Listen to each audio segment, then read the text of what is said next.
Pessoal, tudo bem? Aqui é o Wagner Gundim e no vídeo de hoje, dando sequência à playlist Como Elaborar o Meu Trabalho de Conclusão de Curso, eu vou falar com vocês hoje sobre alguns dos elementos obrigatórios do projeto de pesquisa que eu mencionei no episódio 2, que está aqui em cima, disponível para quem ainda não viu essa playlist. Só que antes da gente começar a falar sobre o que é o problema de pesquisa, o que são hipóteses de pesquisa e o que é de fato a problemática do trabalho, nós precisamos nos lembrar de curtir o canal, compartilhar o vídeo e ativar as notificações. Antes de tudo, roda a vinheta, produção!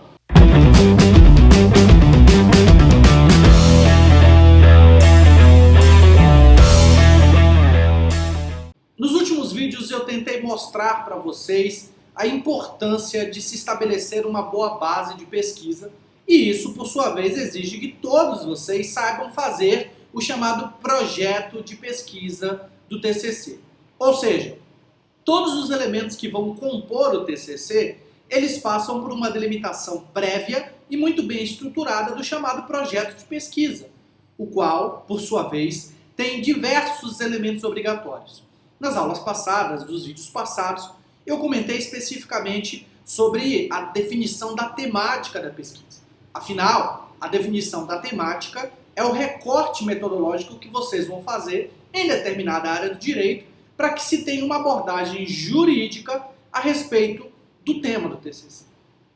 Só que existe um outro elemento importante, que é a definição do problema de pesquisa.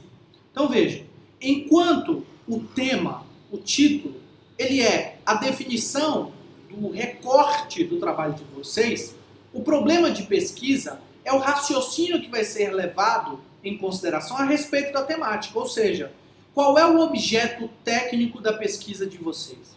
Quando nós falamos em problema de pesquisa, nós estamos nos questionando a respeito de qual é a pergunta que vai ser respondida pelo seu trabalho. E vejam, tanto é uma pergunta que, tecnicamente, dentro do esboço do projeto de TCC, o problema de pesquisa precisa vir na forma interrogativa. Então vejam, a ideia do problema de pesquisa é deixar claro desde logo para quem está analisando o trabalho de vocês qual é o problema jurídico, no nosso caso, um TCC de direito, que o trabalho de vocês vai buscar responder durante o desenvolvimento de todo o trabalho. Então, quando eu falei no vídeo passado, por exemplo, da necessidade de se delimitar o tema, por exemplo, a ideia da desconsideração da personalidade jurídica a partir de uma análise de violações ambientais, essa é uma possibilidade de recorte, vejam que eu faço um direcionamento muito claro já no título do meu trabalho, que eu vou discutir a questão da responsabilidade e, consequentemente, a possibilidade de se desconsiderar os efeitos da personalidade jurídica no caso específico de crimes ambientais, por exemplo, ou de atos contra o meio ambiente. Então, nessas situações, quando eu tenho um recorte do tema, o meu problema de pesquisa ele fica mais claro. E quando eu tenho um recorte sobre o objeto do meu problema de pesquisa, eu tenho um trabalho acadêmico direcionado e que de fato representa um trabalho acadêmico. Só que vocês precisam tomar muito cuidado, porque o problema de pesquisa e a hipótese que vai sustentar esse problema precisam estar intercalados. Então, por exemplo, eu não posso fazer perguntas, nesse caso, levantar como problema de pesquisa, né, problemas que só têm uma única resposta, por exemplo. Não dá para fazer um problema de pesquisa em que a forma interrogativa colocada apenas e tão somente traga duas opções, como sim ou não. Então, o problema de pesquisa ele precisa ser, de fato, algo que permita o desenvolvimento das ideias do trabalho. Por exemplo, eu não posso questionar, pelo menos não tecnicamente, se a liberdade de expressão é um direito fundamental absoluto. E por que não é recomendado fazer esse tipo de pergunta ou fazer essa forma de pergunta? Porque as hipóteses de pesquisa que devem responder o problema, elas precisam ter pelo menos, e isso é o que se recomenda, pelo menos duas possíveis respostas. Então eu tenho que ter a possibilidade da tese e eu tenho que ter a possibilidade da antíntese para produzir uma síntese. Então, eu tenho que pensar em problemas de pesquisa que reflitam, de fato, problemas acadêmicos que vão e devem ser respondidos pela pesquisa de vocês. Então, o primeiro passo nessa definição do trabalho acadêmico é delimitar também qual é o problema de pesquisa. Ou seja, qual é a pergunta do trabalho de vocês. Então, quando eu faço um trabalho acadêmico, a seguinte pergunta: a liberdade de expressão envolve, engloba ou também abrange o chamado discurso de ódio?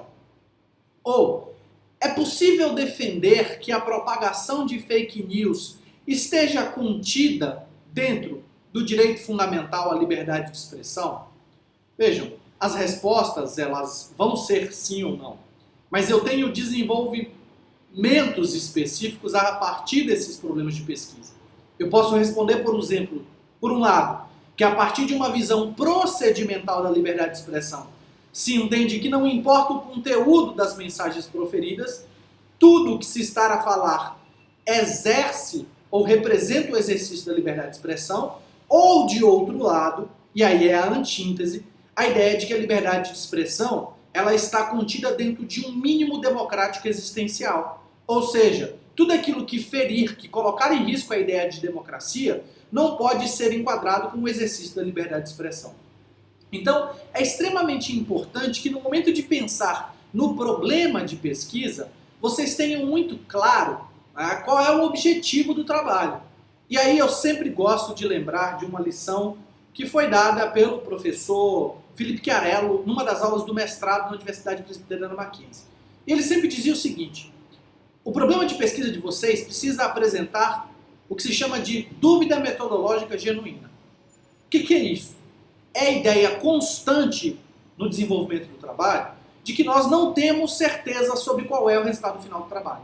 Ou seja, no exemplo que eu dei para vocês a respeito da liberdade de expressão, ainda que eu tenha uma visão prévia, ainda que eu tenha uma posição, uma opinião prévia a respeito do tema, por exemplo, eu posso entender que a liberdade de expressão não abrange os discursos de ódio, a ideia da dúvida metodológica genuína é que o tema do trabalho e o problema da pesquisa ele não pode trazer um entendimento consolidado, que não tenha a possibilidade de discussão ou a possibilidade de que vocês mesmos, no decorrer da pesquisa, mudem de opinião. Então, é muito comum nós começarmos um trabalho de TCC com uma opinião formada e no decorrer das pesquisas, no levantamento dos dados, nós mudarmos completamente aquela visão original. E essa é a beleza da pesquisa. Porque quando nós falamos de uma pesquisa no direito, isso eu falo abertamente para todos os meus alunos, quando nós estamos falando tecnicamente, de questões técnicas, existe um dado técnico, existe uma conformação técnica. Mas quando nós falamos de direito, nós temos a questão da argumentação. E a argumentação, ela pode pender para um lado ou para o outro. Então, a justificação do trabalho, que é extremamente importante, leva justamente em consideração esses fatores. Então, nós vamos ter de um lado a doutrina advogando determinada tese e do outro lado a situação contrária, a antítese, proferindo outras fundamentações. E essa é a beleza da pesquisa e essa é a beleza de um trabalho científico. Então, quando vocês forem pensar num problema de pesquisa, vocês precisam pensar numa pergunta que, de fato, reflita essa ideia da dúvida metodológica genuína. Depois do problema de pesquisa, e vejam, o projeto de pesquisa é uma sequência, nós temos as chamadas hipóteses. Tecnicamente, as hipóteses são as possíveis respostas ou os possíveis caminhos ao problema de pesquisa que foi levantado. Então vejam, lá no problema de pesquisa, eu fiz uma pergunta. A liberdade de expressão contempla ou abrange também os discursos de ódio e, por exemplo, a possibilidade de divulgação de fake news ou de outros meios de desinformação? Bom, dessa pergunta, eu tenho pelo menos duas respostas possíveis. Sim, a liberdade de expressão ela tem que ser vista como um valor absoluto, por exemplo, como um valor que dentro da democracia é inegociável. Então, ainda que o discurso tenha elementos de ódio, ainda que o discurso tenha notícias fraudulentas, faz parte do jogo democrático ter a possibilidade de se defender aquilo que se quer, ou de outro lado, se a gente partir, por exemplo, para uma visão de democracia social, a gente pode defender que nenhum direito fundamental absoluto e que a liberdade de expressão individual ela esbarra na liberdade de expressão, de manifestação, de dignidade e até mesmo de intimidade ou privacidade de outras pessoas. Então vejam que eu tenho pelo menos duas possibilidades de resposta.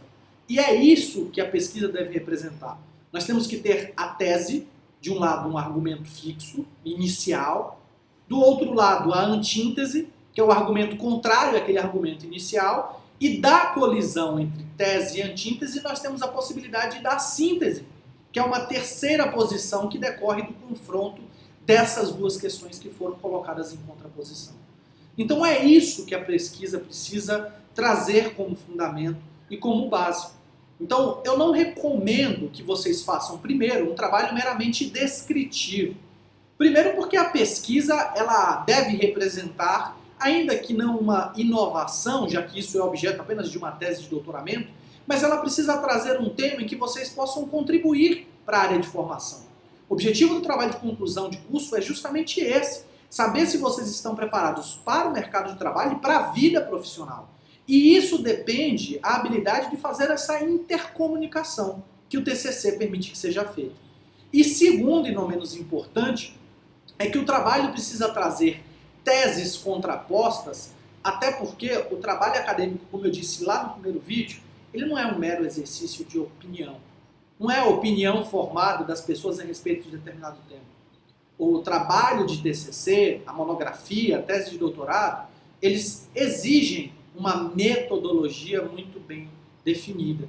Então, entender como é que se define um problema de pesquisa, como é que se define um tema e como é que se selecionam as hipóteses, que são as possíveis respostas ao problema de pesquisa. E vejam, essas hipóteses, elas precisam de algum tipo de fundamentação.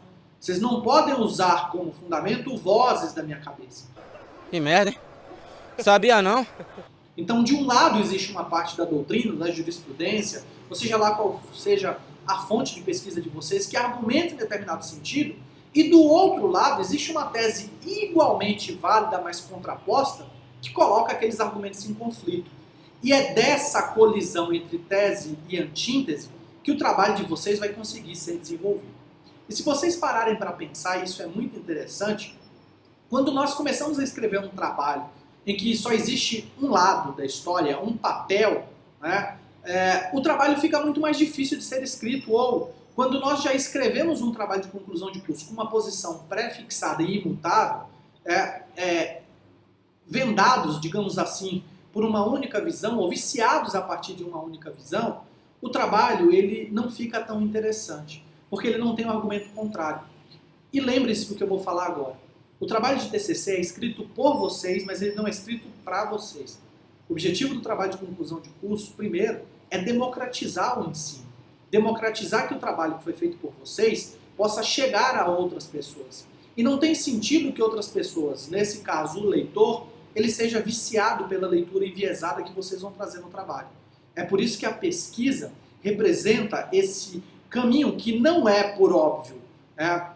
Ele não é um caminho imparcial, vocês podem adotar determinada visão no trabalho, mas ele tem que ser neutro, não no sentido do cientista, mas neutro a partir da perspectiva do leitor, para que ele tenha a possibilidade de, a partir das visões contrapostas que vocês colocaram no trabalho, para que ele possa ter a possibilidade de decidir ele mesmo qual o caminho que ele vai trilhar.